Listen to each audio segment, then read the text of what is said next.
Salam olsun hər kəsə, salamlayıram hər birinizi. Bu dərsimizdə sizinlə HTML haqqında danışacağıq, HTML-in nə olduğunu və haralarda istifadə olunduğunu sizə izah etmiş olacağam. İlk öncə bildirmək istəyirəm ki, bu dərs, yəni bu hal-hazırda çəkdiyim video HTML seriyasının kursunun ilk dərsidir və burada təbii ki, nəzəri məlumatları sizə verəcəm və kurs haqqında da ümumi məlumatlar sizə təqdim edəcəm. İlk öncə onu bildirim ki, dərsləri çalışacağam ki, sadə dildə izah eləyim, başa düşülən dildə və gündəlik həyatdan örnəklər verərək izah etməyə çalışacağam. Çünki mənim digər kurslarımdan da məncə sizə məlumdur ki, proqramlaşdırmanın hər hansı bir komponentini, dil olsun və sair hər hansı bir texnologiyanı olsun, mən sadə dildə izah etməyi daha çox sevirəm. Çünki düşünürəm ki, bu izah tələbəyə daha müsbət, belə deyək də, daha asan başa düşülən olur. Onun üçün də qeyd etdiyim kimi bu dərs seriyasında da buna üstünlük verəcəm, bu metodikadan istifadə edəcəm. Və bu kurs kimlər üçündür? Bu HTML dərsləri kimlər üçündür? Mən bu dərsi kimlər üçün çəkirəm? Bunun haqqında məlumat verim sizə. Baxın, ola bilər ki, tələbəsiz və yaxud da ki, məktəblisiniz və yaxud da ki, yaşınız çoxdur. Hər hansı bir belə deyək də yaş səviyyəsində ola bilərsiniz. Və bilik səviyyəsinə gəldiyimiz zaman isə ola bilər ki, kompüteri sadəcə ümumi istifadə etməyi bacarırsınız və yaxud da ki, ümumi istifadəsində də biraz çətinlikləriniz ola bilər. Amma proqramlaşdırma öyrənmək istəyirsiniz. Məsələn, front-end tərəfində irəliləmək istəyirsiniz. Burada mütləqdir ki, siz HTML bilməlisiniz. Onun üçün də mən dərsləri qeyd etdiyim kimi sadədən mürəkkəbə, HTML-in ən sadəsindən mürəkkəb komponentlərinə qədər, təqlərine qədər izah edəcəm və sadə dildə izah etmiş olacağam. Yəni heç bir proqramlaşdırma biliyi olmayan şəxs, JavaScript-lə digər proqramlaşdırma dillərinin heç birini bilməyən şəxs bu kursu çox rahatlıqla izləyə bilər və tədrisin sonunda siz HTML-lə hər hansı bir saytın, belə deyək də, quruluşunu hazırlaya bilmiş olacaqsınız. HTML strukturunu qura biləcəksiniz.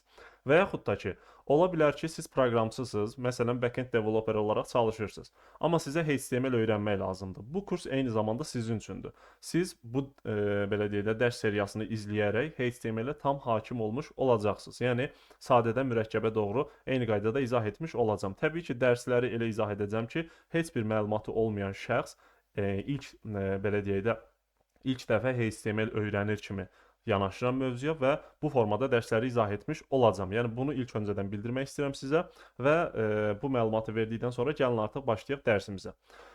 Deməli, HTML haqqında danışsaq əgər, HTML bir işarətləmə dilidir. Baxın, burada Hypertext Markup Language yazılıbdır. Bir işarətləmə dilidir.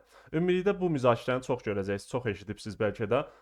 HTML proqramlaşdırma dilidir, yoxsa yox? HTML dildir, yoxsa dil deyil? Mənim yanaşmam budur və araşdırmalarımın nəticəsində bunu sizə deyə bilərəm ki, HTML bir proqramlaşdırma dili deyil, amma HTML özü də bir dildir. İşarətləmə dilidir və qeyd olunubdur. Hypertext Markup Language. Burada da qeyd olunubdur. Yəni proqramlaşdırma dili JavaScript, nə bilim Java, C# və s. bunlara baxa bilərik biz, amma HTML-ə də işarətləmə dili olaraq baxacağıq. Bəs nədir bu işarətləmə dili? Burada baxın, bu HTML yazıb axtarsaz əgər, W3 School-un belə deyək də, W3 School web səhifəsi gələcək sizin üçün. Bura klik elədiyiniz zaman belə bir səhifə qarşılayacaq sizi. Burada HTML haqqında məlumatlar təqdim olunur. Baxın, web səhifələr bundan hazırlanır deyir. Siz HTML-lə öz veb saytınızı hazırlaya bilərsiniz. Və burada da qeyd edirik ki, asanlıqla öyrənməyi və s. Bu formada. Təbii ki, bu veb saytdan istifadə edəcəyik dərslərin gedişatında. Amma mən sizə bunu bir görsel olaraq göstərmək istəyirəm. Onun üçün də belə bir yeni bir tab açıram burada, brauzerdə yeni bir tab açıram və bura məsələn github.com öz səhifəmi yazıram bura, Rəsul Jangirli. Siz də hər hansı bir veb sayt üzərində bunu yoxlaya bilərsiniz. Enter vururam. Belə bir səhifə qarşıladı məni. Baxın, belə bir səhifə qarşıladı məni. İndi burada HTML bu veb saytın harasındadır və HTML nədir ümumiyyətcə? Bunu görməyə çalışacağıq. Ümumilikdə bunu başa düşmək lazımdır ki, dediyi HTML işarətləmə dilidir və HTML-i sanki bir təməl olaraq başa düşmək olar. Məsələn, örnək verim. Baxın, elə ilk dərsimizdən real həyat örnəyi gəlin verim sizə. Bir binanı düşünün. Binanın hazırlama prosesi necə olur? Fundament hazırlanır, onun üzərinə belə deyək də karkaz deyirlər də, indi karkaz və s. qurulur. Yəni bu binanın skeleti qurulmuş olur. Ondan sonra orada nə olur? Bəzək işləri olur. Elə deyil? Yəni beton tökülür, belə qəbul edeyim bax. Beton tökülür, sonra onun bəzək işləri olur və s. bu formada hazırlanır, elə deyil? Bu HTML həmin o beton strukturdur. Yəni bina hazırlanır, skeleti var yalnız sadəcə. əsas belə deyək də struktur qurulmuş olur orada.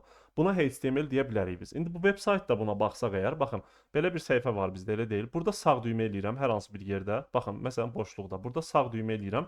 Inspect hissəsi gələcək. Buna vurun. Siz də buna vurun. Inspect hissəsi. Türkcədirsə əgər sizdə veb sayt, deməli Chrome-un dili türkcədirsə incələ hissəsi olacaq orada. Sağ düymə eləyəndə inspect yerinə incələ gəlmiş olacaq. İndi baxın, belə bir səhifə açıldı bizdə. Baxın. Burada element hissəsi var, konsol var, search və sair networklər var. Bizə hal-hazırda maraqlı olan element hissəsidir. Bura klik eləyin. Baxın. Bura klik elədiyimiz zaman biz bu veb saytın HTML strukturunu görə bilirik. Yəni bu bizə publicdir, açıqdır. Biz onu görə bilirik. Və burada fikir verin, div yazılıbdır. Bunların hər birini narahat olmayın. Tədrisdə sizə izah eləyəcəm. Sadəcə bu dərsimizdə sizin bilməli olduğunuz, öyrənməli olduğunuz şey HTML-in nə olduğudur. Veb saytlarda necə istifadə olunduğudur. Yəni bu veb sayt hazırlanıbdı, məsələn, HTML strukturu qurulubdu, elə deyil. Daha sonra CSS ilə buna özəlliklər verilir. Məsələn, belə bir kvadrat içərisində repository gedir də indi bunlar. Ola bilər GitHub haqqında məlumatınız yoxdur. Heç o da önəmli deyil. Sadə dildə izah edəcəm. Belə kvadratlar deyək buna. Baxın, belə bir kvadrat içərisində burada bir yazı var, qarşısında belə bir yazı var. O yazının özü də belə deyək də oval formadadır. Borderi var, yəni kənar sərhədləri var. Daha sonra üzr istəyirəm. Daha sonra burada yazılar yazılıbdır. Burada rəng var, HTML yazılıbdır. Məsələn, 13 yazılıb, ulduz var burada və s. Follow yazılıb, bu formada kvadrat olub. Yəni bunu görsəlləşdirmək, yəni bu formada daha gözə çarpan, daha səliqəli, daha dizaynlı göstərmək CSS-in işidir. Yəni CSS ilə sanki o binaya biz bəzək vermiş oluruq. Aboy vurulur ora, pol vurulur, nə patolog vurulur, qapılar qoyulur və s. və s. Bunları başa düşmürlər. Bu CSS-dir. HTML deyil bunlar. CSS də qeyd etdiyim kimi budur. Yəni bu CSS-də inşallah HTML dərslərindən sonra keçəcəyik. Amma HTML harasındadır bunun? Ona baxmaq üçün baxın bu səhifədə gəlirik bura. Fikir verin, burada üzərinə gəldikcə ekranda da mənə göstərir. Burada hansı tag haranı göstərir. Tag də yəni HTML-də istifadə olunan belə deyək də komponentli deyə bilərik. Taglərdən ibarətdir əslində struktur. Aydındır. Binada necə mərtəbələr olur, məsələn, mərtəbənin sağ cınağı olur, nə pilləkan olur və s. Bu təqlər də sanki HTML-də həmin o strukturu qurmaq üçün alətlərdir, komponentlərdir, yöntəmlərdir və s. də belə adlandırmaq olar. İndi gəlirik ən yuxarı hissəyə. Baxın, doctype yazılıb burada HTML. Bunları izah eləyəcəm. Heç narahat olmayın, 1-2 dərs sonra izah eləyəcəm. Sadəcə burada demək istədiyimi qəbul edin. Baxın, HTML yazılıb burada. Bunun üzərində gəldiyimiz zaman ümumi səhifəni göstərir. Burada hid hissəsi var. Baxın, hid hissəsi var. Ümumilikdə HTML səhifələri əsas iki komponentdən ibarət olacaq. Hid və body hissəsindən. Hid bilirik ki, ingilis dilindən tərcüməsi baş deməkdir. Body isə gövdə, bədən mənasını verir də. İndi bu hid hissəsini açdığımız zaman burada CSS-lər əlavə olunubdur. Yəni bu veb sayt deyək də buna. Bu veb saytı görsəlləşdirmək, yaxşı dizayn etmək üçün CSS-lər əlavə olunub. Mən indi onları silsəm buradan əgər, baxın, hid üzərinə vurdum, delete vurdum buradan. Baxın, səhifəmiz bu halda göründü artıq. Fikir verirsiniz, bu halda göründü artıq. Və bu artıq HTML strukturudur. Baxın, navigation menu yazılıb. Hətta burada üzərinə gələndə, baxın, hal-hazırda üzərinə gələndə heç bir şey olmur, elə deyil. Burada bu işarəyə klik eləsəz, buna vursaz, baxın, rəngi dəyişdi bunun. Gəlirəm üzərinə. Bura gəldikcə bu hissədə göstərir onu. Baxın, deyir H2 içərisində yazılıbdır. Mən bunu buradan silə bilərəm. Məsələn, baxın, sildim buradan, o getdi. Yəni bu veb saytın strukturudur. Yenə bunun üzərinə vururam. Məsələn, gəlirəm burada baxdığım zaman görürsünüz ki, hər bir şey xırda yazı belə, hər hansı bir komponent belə müəyyən bir tag içərisində yazılıbdır. Məsələn, yuxarıdan aşağıya gəldiyimiz zaman az öncə gördüyümüz məsələn şəkil var idi burada. Fikir verin. Az öncə şəkli biz yuxarıda görürdük profil hissəsində və s. Həmin şəkillər baxın kvadrat formada görsənir burada. Amma CSS ilə onu necə gözəl göstərirdik. Yəni bu struktur hazırlanır HTML-lə, CSS ilə ona o dizaynı verə bilirik biz. Aydındır? Binanı ilk öncə evi tikirik, necə olur? Kubiklərdən hazırlanır, üstü bağlandı və salam. Elə deyil? Sadəcə kubiklərdir boş. Və bu HTML strukturudur. Amma CSS isə onu nə bilim şkatur deyirlər də, indi şkaturun vurulmasıdır, nə bilim aboyun vurulmasıdır, polun vurulmasıdır, parketin vurulmasıdır, pərdələrin asılmasıdır. Bu artıq CSS hissəsi olacaq. Amma o binanın, o evin hazırlanması nə olur? HTML hissəsi. Adi bir örnəklər də vermək olar. Məsələn, telefondan da örnək vermək olar. Onun ümumi kabrosu və s. də kənar komponentləri nədir? Onun strukturunu təyin edir. Elə deyil? O onun HTML hissəsidir. Hə, onun funksionallığı artıq başqa bir şeydir. JavaScript-ə ora girmək istəmirəm. Yəni veb saytlara funksionallığı biz JavaScript-lə verə bilirik. Amma burada əsas belə deyək də fokuslandığımız mövzu HTML-dir. Yəni o qeyd etdiyim kimi həmin o komponentlər nədir? HTML-dir. Həmin struktur HTML-dir. Məsələn, maşın hazırlanır. İlk öncə nə olur? Onun metalı tökülür. Həmin fiqurda, bir fiqurda, maşının fiqurunda ilk öncə maşının strukturu hazırlanır. Bax ona HTML demək olar. Aydındır? Çox şey. Yəni real həyatdan hər bir şeyə, çox şeyə bu formada yanaşmaq olar. Aydındır? Ümumiyyətlə başa düşmək lazımdır ki, proqramlaşdırma real həyatın əslində belə deyək də elektron formaya çevrilməsidir. Belə başa düşmək olar bunu. İndi baxın, burada qeyd etdiyim kimi müxtəlif təqlər içərisində yazılar var. Baxın, məsələn, bu yazı üzərində, bunun üzərində klik edirəm, deyir ki, bu div içərisində yazılıb. Hə, div bilmirsiniz nədir? Bu normaldır. Mən dividə və s. keçəcəm, narahat olmayın. Burada yəni bunların nə olduğuna ilişib qalmayın. Əsas odur, bu dərsimizdə sadəcə HTML-in nə olduğunu başa düşməyə çalışırıq.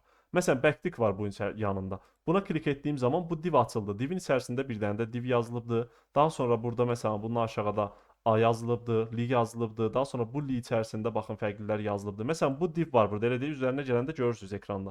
Sol tərəfdə görürsüz də elə deyil, o seçilmiş olur. Bunu məsələn buradan silirəm. Baxın o silinmiş oldu artıq buradan. Və yaxud da ki bunu buradan silirəm. Baxın, bu silindi buradan. Və ya bunu belə, baxın, bunu belə silə bilərik biz buradan. Məsələn, bunu silə bilərik buradan. İndi marker yazılıbdı burada və s. də bu. Bu formadadır. Yəni qısacası başa düşmək lazımdır ki, HTML veb səhifələrinin strukturunu təyin edir. Yəni biz hər hansı bir veb səhifəsini, veb saytı hazırlamaq üçün onun strukturunu HTML ilə yazmış olacağıq. Gələcəkdə inşallah frameworklər və s. keçəcəyik. Məsələn, React-dan danışsaq əgər, React da ola bilər, bilmirsiniz nədir? Normal halda bu. Gələcəkdə tanış olacaqsınız. Sadəcə bir məlumat olaraq, belə deyək də, sahə üzrə dünya görüşünüzün artması üçün bu məlumatları sizə deyirəm.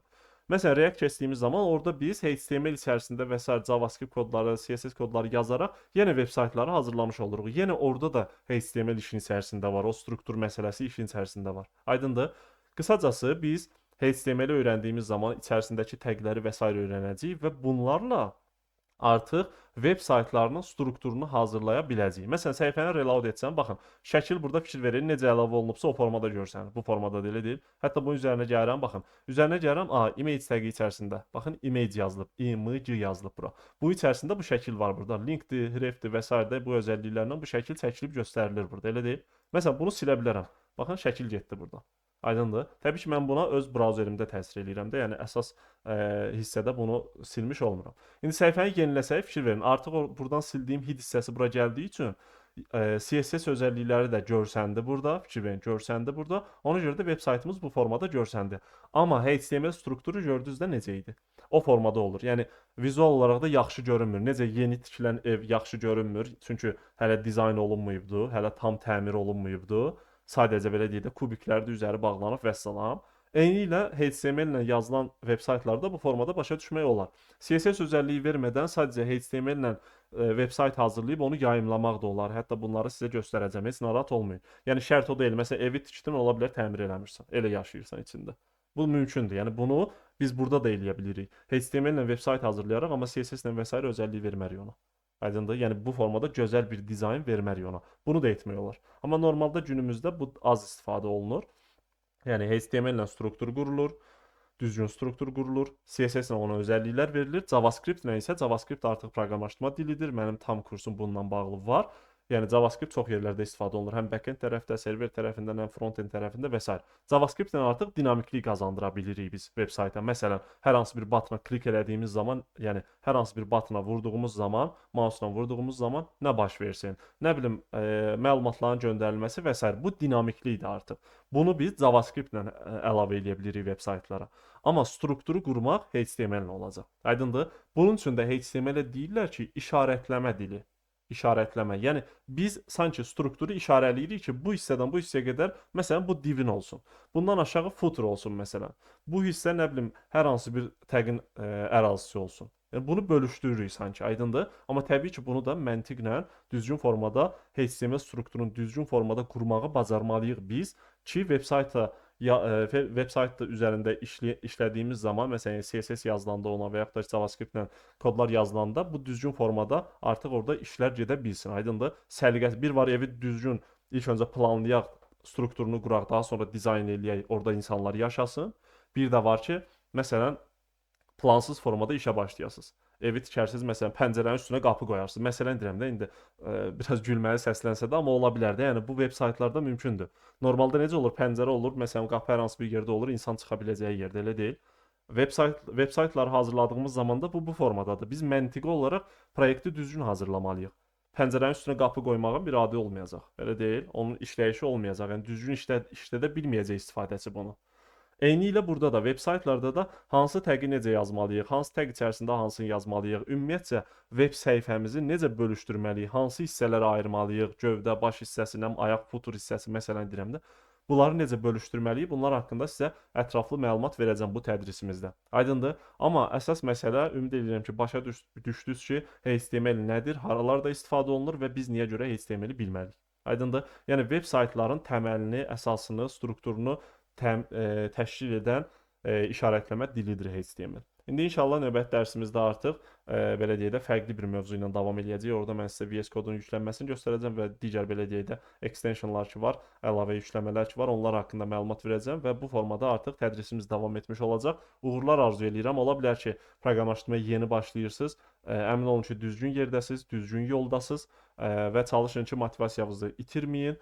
Mən çalışacağam ki, çox başa düşülən dildə sizə bu dərsləri izah eləyim. Qeyd etdiyim kimi digər kurslarıma əgər nəzər salmısınızsa, bütün kurslarımda mən bu formada, yəni sadə dildə izah etməyi üstün tuturam. Çünki əsas məsələ işin metodiki tərəfidir, müəllimlik tərəfidir. Yəni ola bilər mövzunu kimsə yaxşı bilsin, içindən qarışıq, amma onu düzgün formada yaxşı çatdıra bilməyəndən sonra əslində deməli sahəni yaxşı bilə bilərik, amma müəllimliyi yaxşı bilmirik demək olar. Onun üçün də mən çalışıram ki, bu müəllimlik hissəsini əsas tutum özümdə və sadə dildə dərsləri sizə izah edeyim. Uğur olsun, inşallah növbəti dərsimizdə görüşək.